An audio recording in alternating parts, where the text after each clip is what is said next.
out to, again, some of those familiar names. All right, with that as well.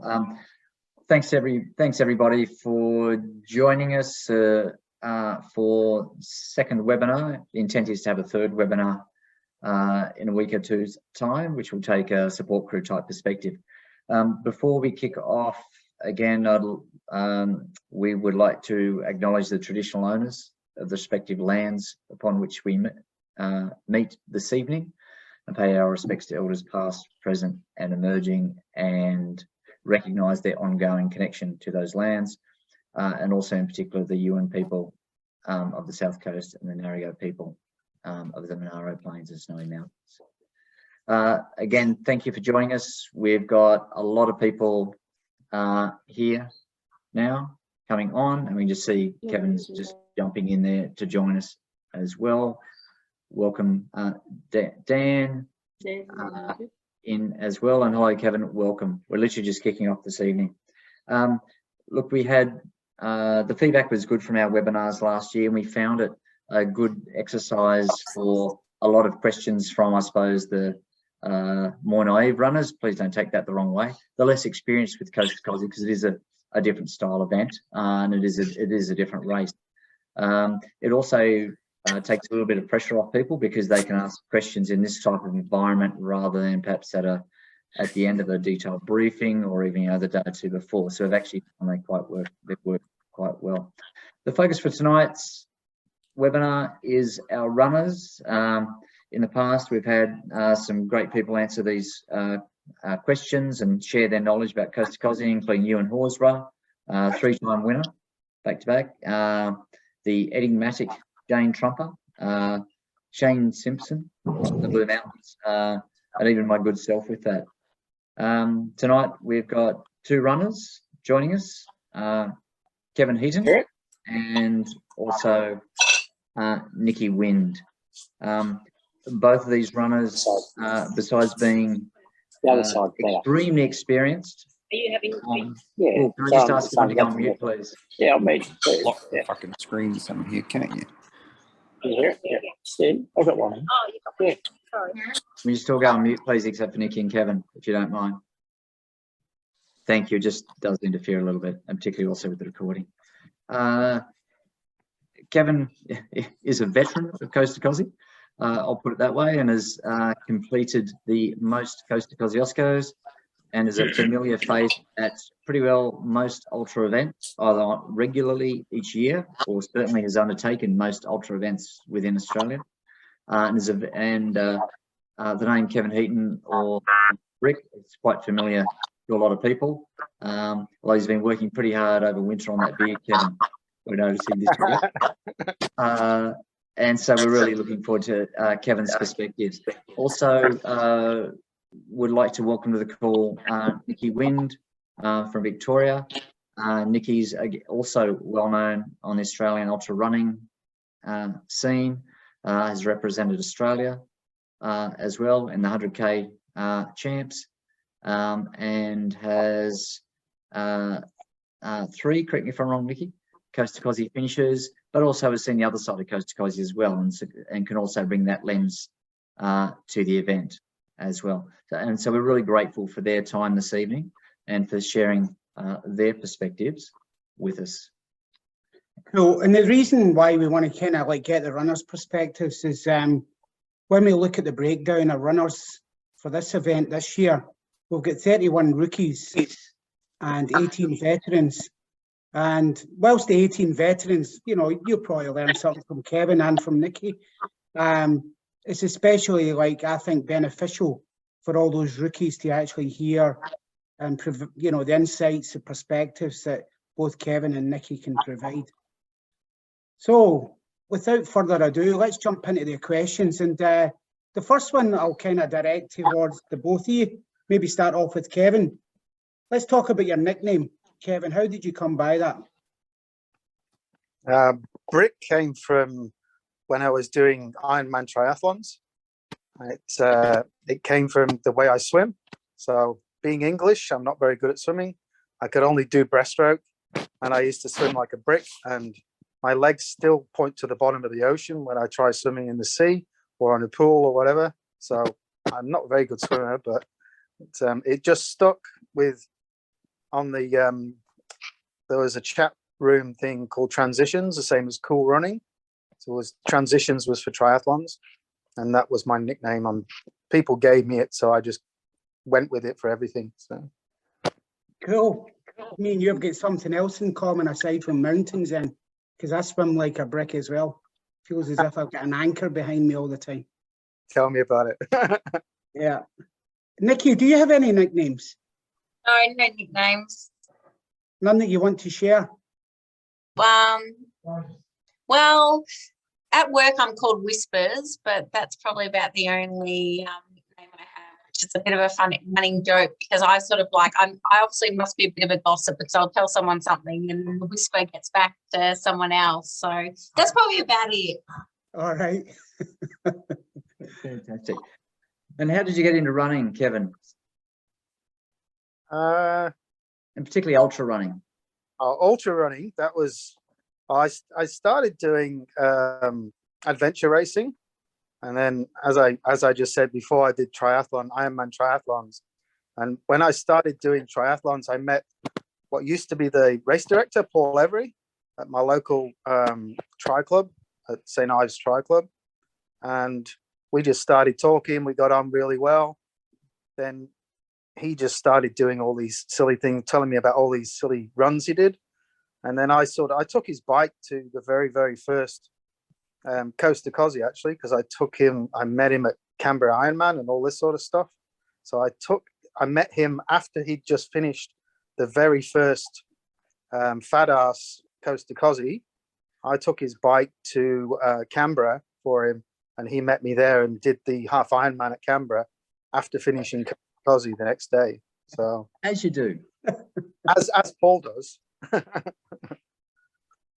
So that's how I got into ultras, and then it's just learning from Paul and Diane and lots of cool people and just enjoying doing silly things, really. Fantastic. Nikki, what about yourself? Yeah, well, I didn't start running until my early 30s. It was when I had my son, and before then I'd never ran. And when he was in a baby in a butcher, I started running, I suppose, to get fit. And then I found the longer I ran, the longer he slept. So some days I'd be out there 4 or 5 hours pushing him around the streets, and I pretty much did that for 12 months. And it was funny because I'd have actually people stop me on the road and go, oh my God, I saw you like 3 hours ago and you're still going. So, so from there I actually did a marathon, and then the next event from that was Oxfam. So I sort of did one marathon and then went to Oxfam, and then the following year just got into ultra running, and that was probably via Brett Saxon, which I'm sure probably a lot of you know or heard of. Started doing his races and just went from there. Cool. Hey, Nikki, you've got quite a few races in your Palmeiras, is that the word? You've done like Badwater, and you've done like the Great North Walk. You've represented Australia. What would you say is your most memorable race thus far? And I say thus far because I'm sure you've still got a hell of a lot more in you. It probably has to be winning Badwater, because that's, I suppose, just a dream come true. Like, and just to even get there, to get on the starting line, to have like an absolute dream race. So I go just the memories of just being part of that, and even running up, and I could just getting the messages from everyone back home and everything. Like, it's so, so special. And that's where I go, the ultra running community is so good and so strong. So that was just, a pretty special moment to be able to just be there. And, I felt like I had the whole of Australia just supporting me while I was there. I actually remember supporting you that time as well. And Kevin, same question to you. I mean, you've done like an arm's length of events as well, but is there any one that actually sticks out?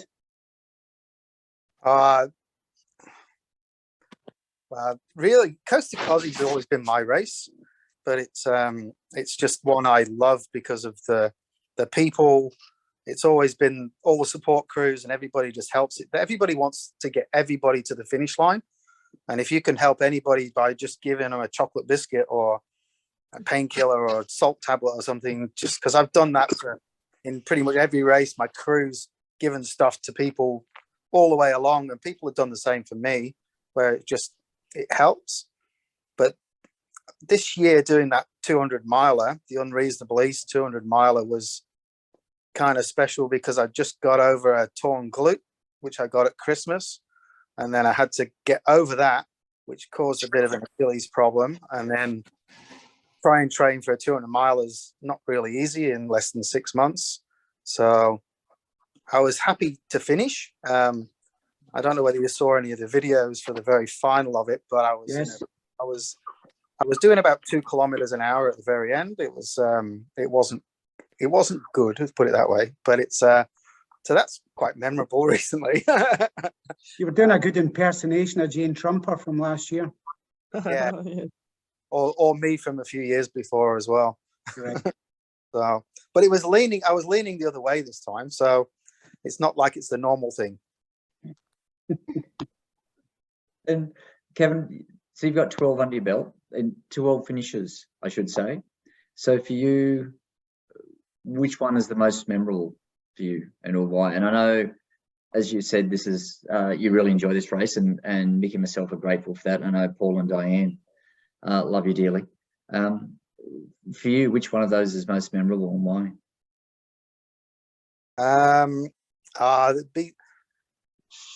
It has to be the one, was it 6 years? I think it was 6 years ago when I snapped my quad. So if anybody listening doesn't know, I did UTA, and at about the 10K mark, you go across landslide.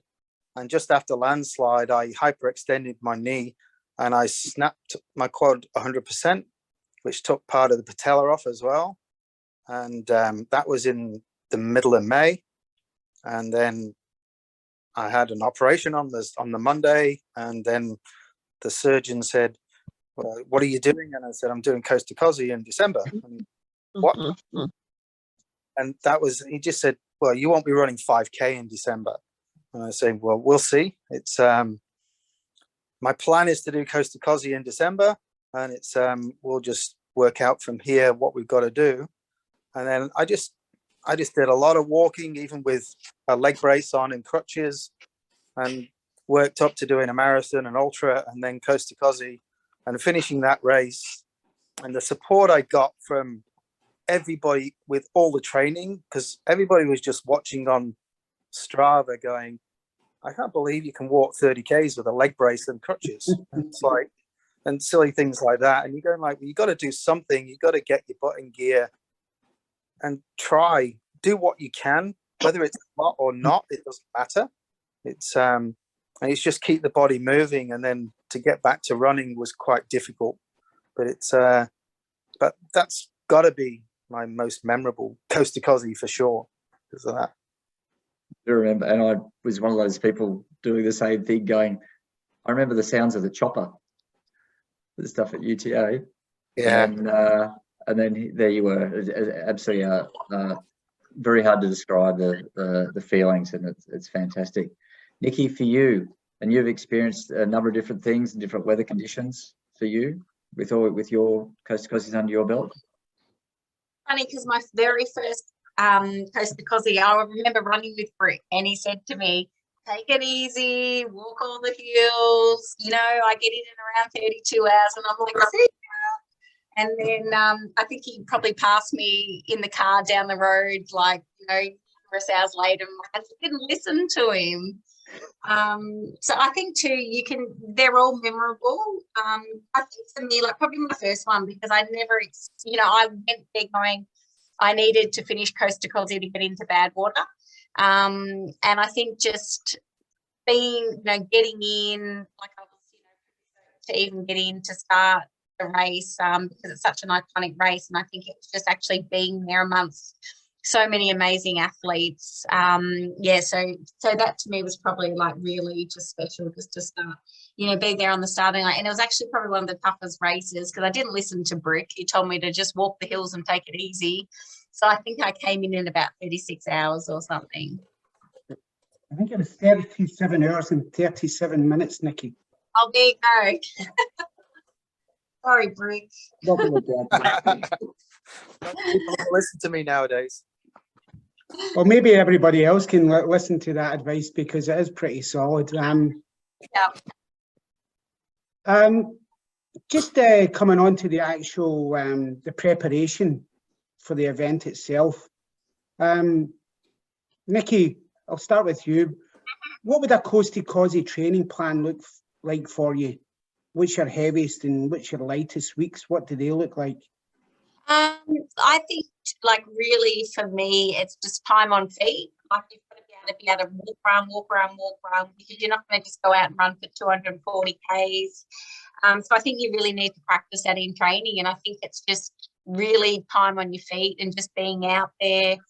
You know, whether you're doing some training through the night, so you're getting used to being out there in the night. But I think it's such a long race. You've got to be patient.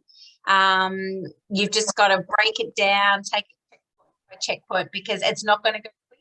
So you sort of can't be in a hurry. So it's almost just embrace being there and just, you know, think about all that in training. And I think everyone trains differently. So I think you have to do what works for you. Don't worry about what other people are doing.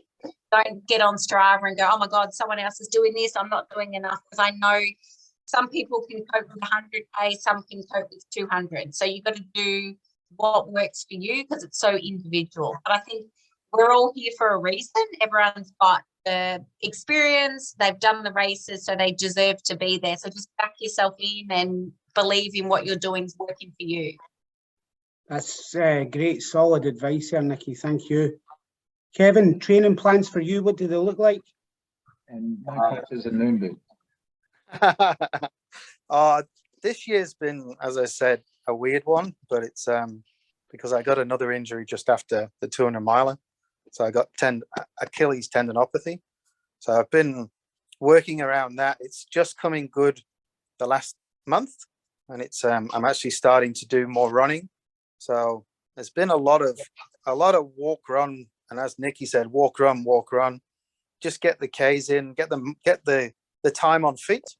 Don't worry too much about pace. Even now, for the last 6 weeks or so, you don't worry. You're gonna just break yourself if you try doing too much pace, but you can still do lots of Ks. But add walking in, because you're gonna walk. Even if you're winning the race, and if you're doing 24 hours, you're gonna be walking some of them hills. So if you can't walk properly, you're gonna lose time. Years ago, Horry used to say to me, he'd be running up a hill and he'd just go, I can't believe you can walk up this hill quicker than I'm running.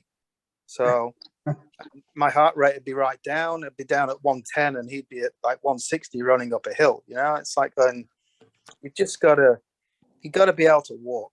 And then as soon as you can get back to running, so when it's flat or downhill, run those. And then the race sorts itself out if you do that. As I said as Nikki said, the first year, I always say to people, if they're around me and they ask me questions, I'll say, just cruise, enjoy yourself. You know, it's like, it's a long race. It's going to hurt at the end. Cool. One of the techniques that somebody told me a while back is the kind of walk run. And every 10 minutes, you run 9 minutes and you walk 1 minute, or you run 8 minutes, walk 2 minutes. You try and kind of incorporate that in, and it breaks it down and, into kind of manageable slices. The timing part works more if you're doing track stuff. A little bit more for Coast To Kosci. I think the terrain sort of sets your pace, whether you're walking or running a little bit more. Yeah, great point. Yeah, agreed.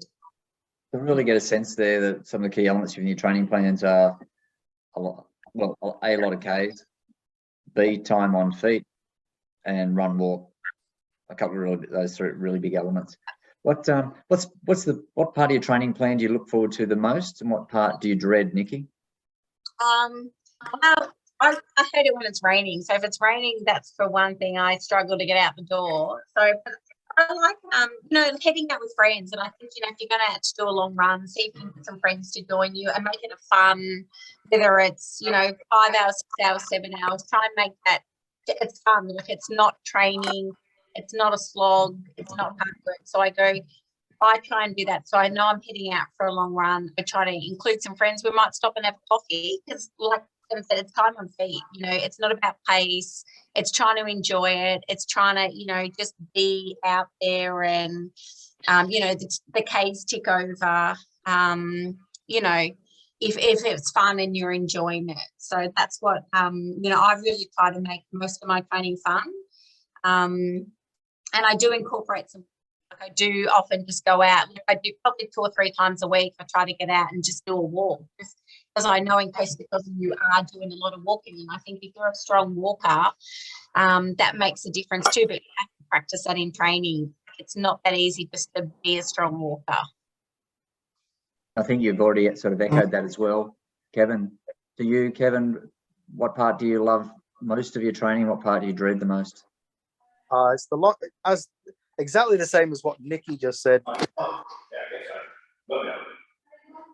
It's a matter of friends. So when you get out with friends for long days and you're doing 30 or 40 or 50K runs and you're just enjoying it and you have a Coke or a coffee halfway, and then dreading, I don't really dread running. I'm the same as Nikki. I'm not very, very good at getting out and starting a run when it's raining. When it starts raining and I'm running, I'm pretty happy to run in the rain. But it's and I like trail a lot, but it's getting out and doing the longer runs by myself on road, so I can do my pace and not somebody else's. I wouldn't say I dread them, but they're a little bit harder ones to get out and do. Mm. Kevin and Nikki, start with Kevin. Kevin, do you do anything specific in terms of elevation? No, I live in Pennant Hills, so you can't help but have hills.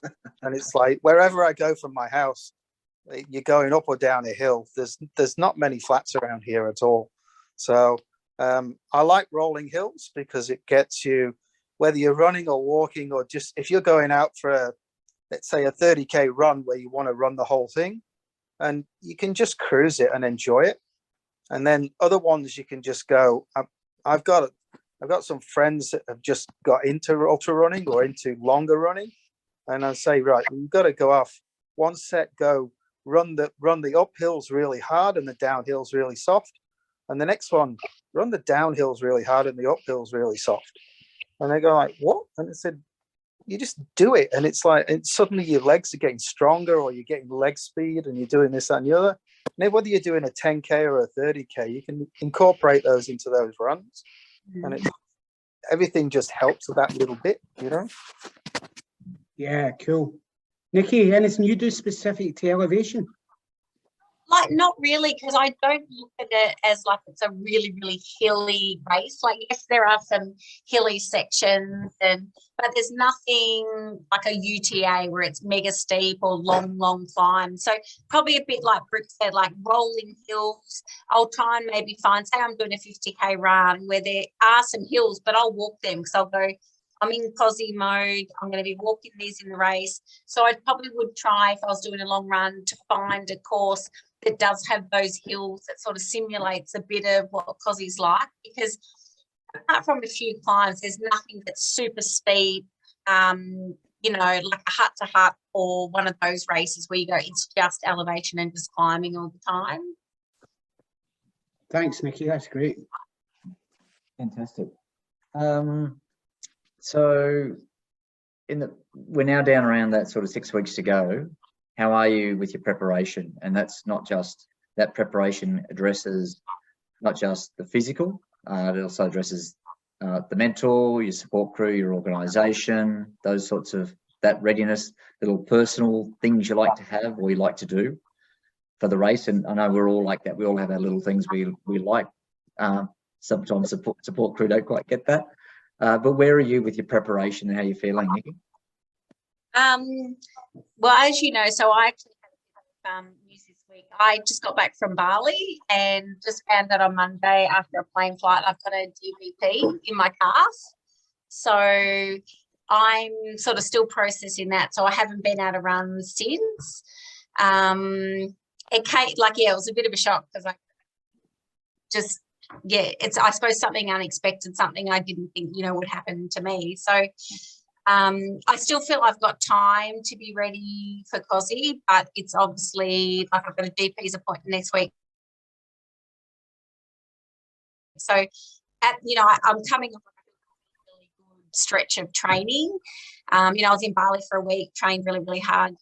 So I'm just trying to take it day by day, and I feel I can walk. So I'm hoping I'm still going to be okay. My plan is still be okay. So it's just until I get to, I've got a GP's appointment next week, and then I've got to take it from there. So I'm trying not to be down or disappointed because I'm trying to believe I'm still going to get there. So I just try and stay focused and stay positive and see what happens. And have you got, where, in addition to, I suppose, yourself physically, in terms of your support crew, whether you call it getting down to your rate, logistics plan, those sorts of pieces, do you have most of that stuff already there and together, or you work through that a bit later? Yeah. So I've got crew organised, book, so that's where you sort of go, oh my God, like everything's sorted, everything's so ready to go that, and I think this far out, everyone should be like, your crew should be organised. You should be talking to them.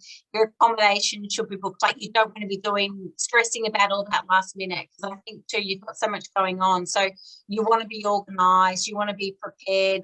You don't want to be worrying about those things last minute. So I think if you haven't done that now, you should be doing it sort of straight away. Have you got, thank you, Nikki, and Kevin, your perspectives? Yeah, I agree. Nikki's saying exactly the same as me, pretty much. Yeah, all the stuff to do with crew and mental and all, well, the crew and getting your crew sorted, I think needs to be all put down pat now. If they got them sorted out and they know what they're doing, because I've had similar crew all the time. I've not got John this year, which is the first year John's not crewing. That's the first year he's not crewing. Yeah. He decided to pull out because he wants more runners with me to help me along on the track. Tough love. So it's like, that's a big thing for him not to be here. But I've got somebody who's crewed before, somebody who's raced before, and it's so somebody who's finished Coast To Kosci, his crew, and it's Greg's still here because he's going to be sorting everything out because he knows what I want and need all the way through. So that's just, I don't even have to think about it really, which is nice. And then for the mental stuff, I'm just getting, as I said, I'm getting over this tendinopathy, but everything and the sore glute, because one side causes problems on the other, and it's that's all coming good now. So my mentally, I'm starting to feel really quite good about Coast To Kosci. If you talked to me 3 weeks ago, it was nothing like similar, because I couldn't even I couldn't run 7Ks without pain. So now I can do 30Ks and 40Ks and whatever else without any pain at all. So, which is really nice. And I got a few long runs coming up. So I actually managed to score an 80K race in another couple of weeks for free. So, which is kind of nice. So that'll be a nice tester for Coast To Kosci. That's and you just go out. One thing about, if anybody's got races coming up in the next couple of weeks, like UTAs, a few people might have UTA, or all I'll say is don't smash yourself on them, because it'll come back and bite you at Coast To Kosci. It's I'll do this 80K and it's only 4 weeks out, but the thing is I'm doing it as a training run, so it's not a race. I will go out cruisy, I will walk the hills. So it's I don't know, your mental health is get yourself sorted, and you'll be pretty happy about what you do. And if you're starting to worry about things, talk to experienced runners. I'm sure if you know Nikki or myself, you can ask them questions, or you've got other friends who are ultra runners that know all the stuff if you're worried about things. I'm quite happy to get messages from people, and I'm sure Nikki is as well, to go, yeah, just call us. It doesn't matter. I don't care. You know, it's like, if I can help anybody, I'll help them. You know? And guys, I mean, that's what we'd like to encourage you. You know, if anybody has any questions, definitely ask them of us. But moreover, you can ask the guys that have actually done it like day in, day out. Kevin, you talked a little bit about the support crew there. Maybe start with you. Can you just give us like your idea of what you expect from a support crew?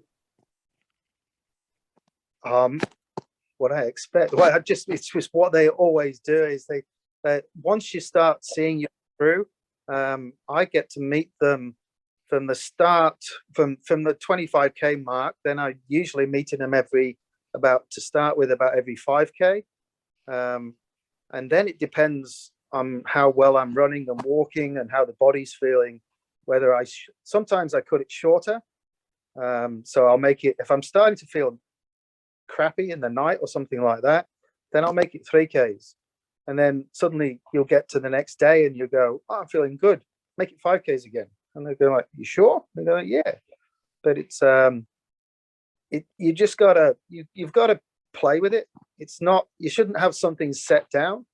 And I'll say that, tell your crew to be, every time there's a turning, so if you're turning right up a road or left up a road, they should be waiting there, because you don't want to make a mistake because you're tired and not looking. Are you with us?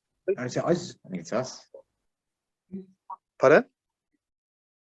Oh, Kevin, we might have lost you there. It might have been our internet connection. Sorry. Yeah. So if you get, I was saying, if you get to a turning or anything like that, then you need to make sure that your crew wait there and actually see you turn the right way.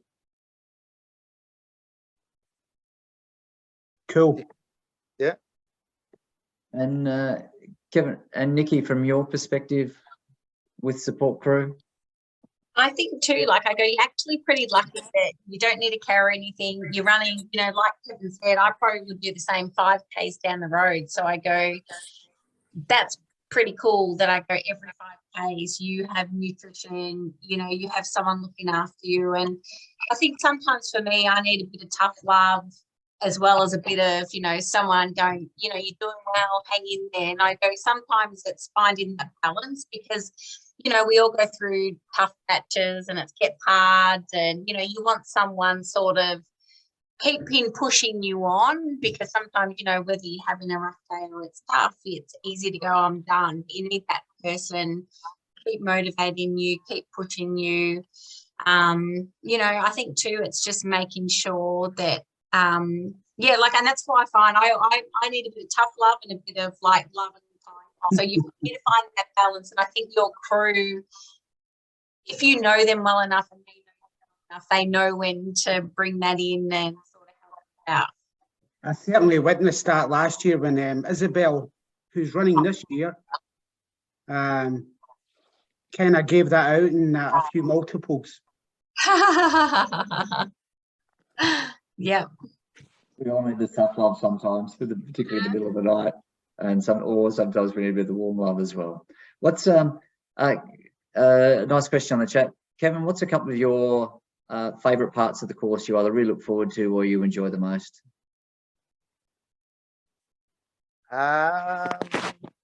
Going towards the dead tree is brilliant, because you know you've got to that 100k mark, and it's like it's just about to go in. You're going, well, for me normally you're going into the night, or you will be soon, and it's so you've got all the day done, and it's just hopefully been really good and lots of friends around. Then you're going into the night, which gets a little bit tough, and then the next one is when you're just coming down and you're coming into Jindy, and you can see the lights in Jindy, and you get there, and if you're doing really well, you're there before it's dawn, and it's like you see all the lights in Jindy, and it's just amazing. And then obviously when you get to the top of Kosci's, just the views up there is just, it does my head in, you know, every time. So Nikki, your couple of favourite stretches? Yeah, I was going to say, I think coming into Wynd, it's like you're almost like, I'm almost, getting there, almost there, and you're sort of running down. You sort of feel like you're getting that bit closer, and then I think even the climb, like the climb when to get up, you're heading up the mountain because you just feel like it's so close. And it's just beautiful that you go like, I've made it to here, I'm nearly there, and you're so close. So I think you got that motivation to keep pushing on once you get to those spots of the race. And with that, there's inevitable peaks and troughs.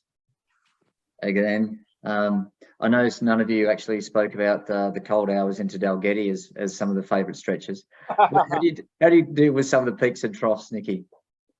I tell myself, like, everyone's going through this, like it's not just me, and I sort of sometimes if I'm feeling a bit crappy, I might just put some music in, or and I always tell myself, I know I'm going to come good, so I always just remind myself I've been here before in a race. It doesn't last forever. Put some good music on. It might be an hour where you're feeling crappy. Maybe you need a bit more food, a bit more drink, but it's going to pass. So it's like just waiting for that to pass, because you know what's going to happen, because we've all been there before in races. So just ride that out. You're going to come good again.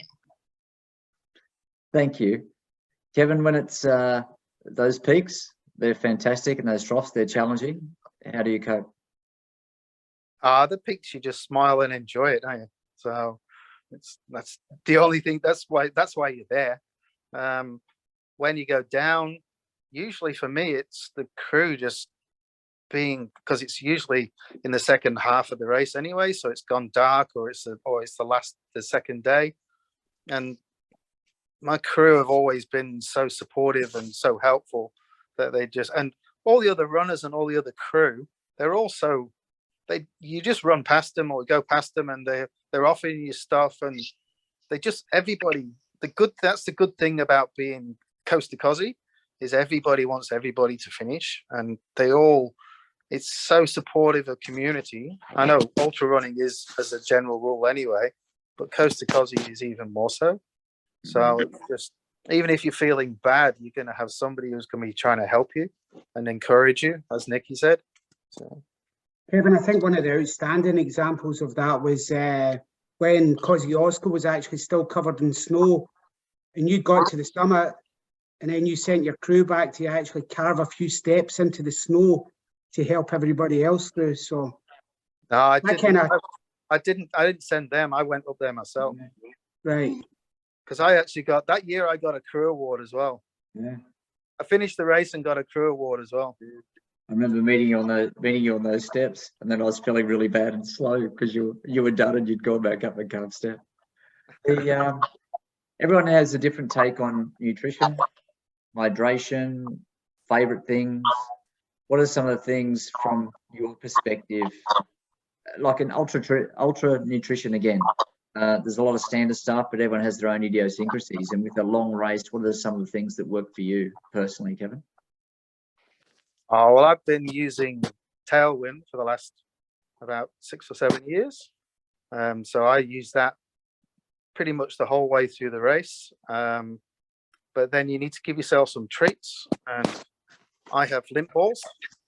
So one of my crew, Greg, he works at the lint factory, so he brings lint balls along.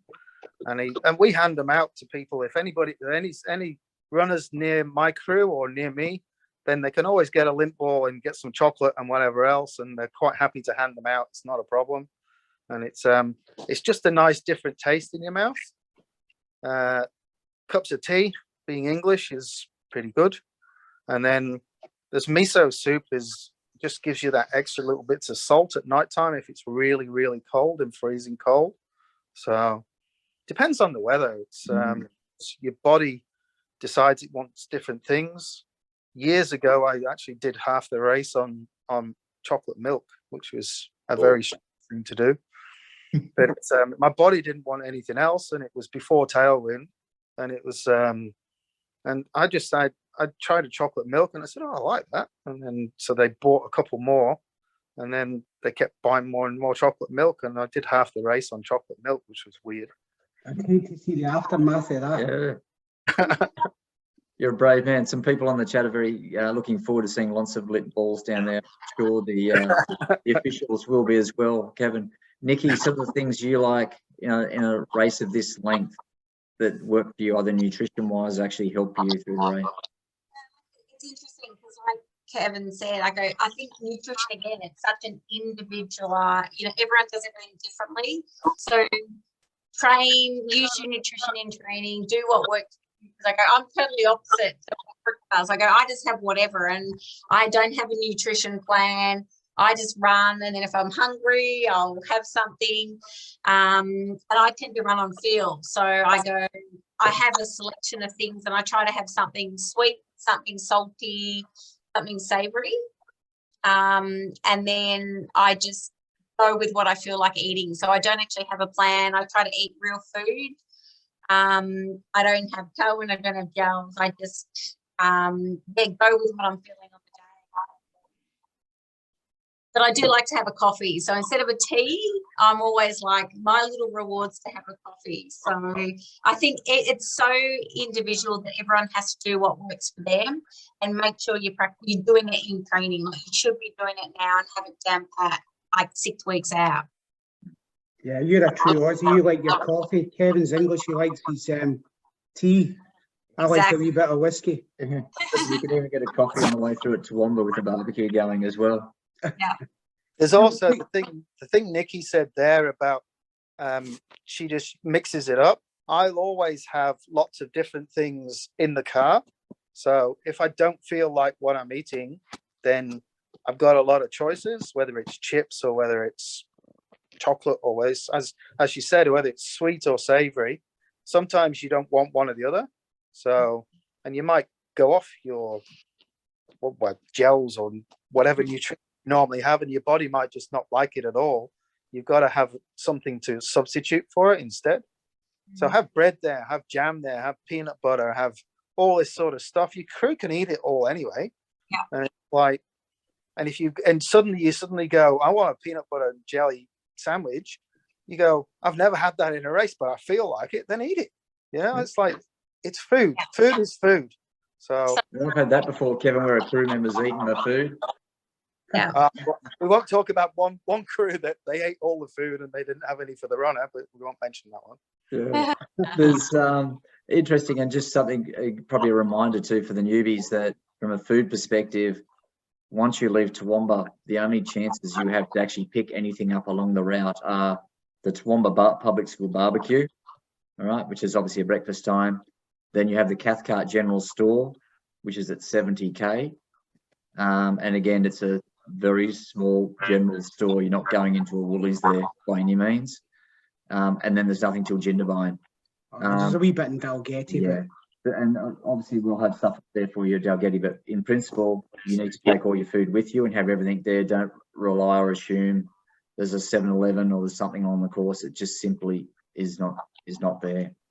Guys, let's talk about the weather, because you can experience all extremes of weather on this route. I know. Kevin, what do you do to prepare for the weather? I bring all my mountaineering stuff. So if it's going to be cold and wet, I bring all my mountaineering stuff. If it's going to be hot, I make sure I've got, basically you've got to have three full sets of change of clothing for wet weather, because if everything gets wet, you're going to get cold. Then you need to change fully. So thermals and everything else, because it can be horrible. It can be very, very wet. We've had many years where it's been seriously wet. It's only the first few years which were crazy hot and about 5 tons of flies on your back and things like that. Since the first couple of years, we haven't really had that. We've had some warm ones, but not crazy. And just make sure you've got plenty of clothes, because if you want to change and remember your Vaseline and all this, everything which you normally would do, but you need to have lots of shoes, because sometimes you might start getting crap with your feet, and then just changing shoes and socks makes a massive difference. But if you've only got 2 pairs of shoes or 1 pair of shoes, you're going to be in trouble, because if they get wet, you can't dry them quick enough, and you got to make sure you've got lots of it. So bling plenty. It'll always be too much. Well, hopefully, unlike the crazy weather. Yeah. Nikki, anything you can share there? For me, last year, like, it was obviously really, really wet and crappy conditions, and I think I didn't have the right gear. So, you know, Melbourne's wet and crappy, but, you know, you might go out for a run for 3 or 4 hours and you get by with what you're wearing. But I think I had like a really old rain jacket and it didn't do anything. I didn't have a second one. So I think, like Kevin said, bring as much as you can, and you're better off having too much. And make sure you've got good gear. So whether it's, you know, look forward and look what the weather's going to do. If it is going to be really wet and crappy, I would probably myself even go out and buy another really good raincoat, because that's where I just ended up running out. I didn't have enough gear in the end because I just ran out of clothing. I got cold, I got wet, and I couldn't stay dry. So I think you need to make sure you've got really good gear. Bring as much as you can, shoes, clothes, you know, and even I go probably like something like waterproof pants. If it's that wet, having something like that, I think will make a difference. So, yeah, that's probably the advice, because I know that's probably what cost. That's why I DNF last year. We'll just, sorry, interrupt the proceedings very quickly. Pam, you put in the chat that you tried to get to the summit today. You need to come off mute, Pam.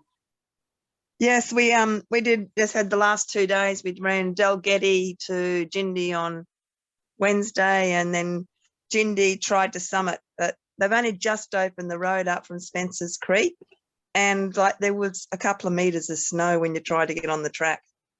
So we got about, I don't know, 300 meters in deep snow, and weather was beautiful, but we couldn't get further than that. Last year we made it to Rawson's, but this year there was a lot more snow there.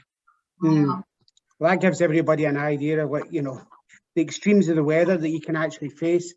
They've actually got an annual ceremony. It's called the clearing of the snow, and that actually happened last weekend. Well, the road also, for the crew people, the road between Dalgety and Jindabyne is just so chewed up that there's bits of bitumen flying out and cars go past you. And we got part of Mickey's axle there last week when we drove through there. There's a lot of potholes. There's also the roadworks, that short section of roadworks too, just where you go into Jindabyne as well. But we will update those, provide those as respective updates again as we get much closer to the event and do the final briefing the last couple of days. But again, it's one of those races where we traverse climate zones from the forests, the temperate forests, the plains, the high country to snow, and it does require you to have a wide breadth of clothing. Kevin, can we use snowshoes if it's full of snow? we'll leave that as it gets closer. It's not on the mandatory list, Pam. Kevin, two different lenses. One is one or two pieces of advice that you think of gold that you would offer to new runners, and similarly a piece of advice that you'd offer to returning runners.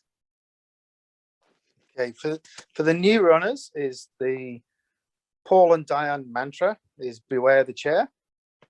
So, and that doesn't mean don't sit down and change your shoes and socks and things like that. It means don't sit in a chair for too long or sit in the car for too long if you don't need to.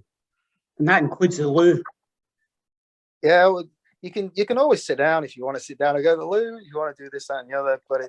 But if you sit down and start sitting down every 2Ks for 15 minutes, half an hour, you're gonna pull out.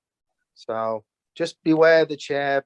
Just keep yourself. You can keep walking and everything else, but then compared to my thing last year where I got hypothermia, just make sure you do get clothes on soon enough and things like that.